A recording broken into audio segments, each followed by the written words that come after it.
ఆస్తి కోసం ఓ యువతి దారుణానికి ఒడిగట్టింది. 45 ఏళ్ల వ్యక్తిని ట్రాప్ చేసి పెళ్లి చేసుకుంది. పెళ్లి చేసుకున్న కొన్ని గంటల్లోనే అతడ్ని లేపేసింది. ఈ సంఘటన ఉత్తరప్రదేశ్లో ఆలస్యంగా వెలుగు చూసింది. మధ్యప్రదేశ్ జబల్పూర్కు చెందిన కుమార్ తివారీకి 45 ఏళ్ల వయసు వచ్చినా పెళ్లి కాలేదు. ఆస్తి, అందం అన్నీ ఉన్నా తనకు ఎందుకు పెళ్లి కావడం లేదని బాధపడుతూ ఉండేవాడు. తనకు 18 ఎకరాల పొలం ఉందని, అయినా తనకు పెళ్లి కావడం లేదని ఓ రోజు ఇన్‌స్టాగ్రామ్‌లో పోస్ట్ పెట్టాడు. ఆ పోస్ట్ ఉత్తరప్రదేశ్ ఖుషీనగర్కు చెందిన సాహిబా బానో అనే యువతి చూసి ఓ మాస్టర్ ప్లాన్ వేసింది.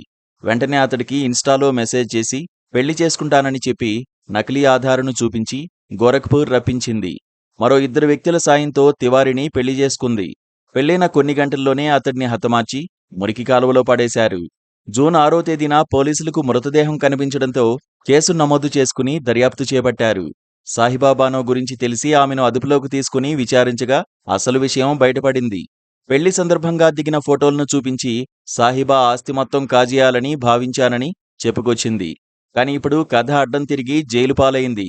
ఆమెతో పాటు ఆమెకు సహకరించిన వారు కూడా కటకటాల పాలయ్యారు.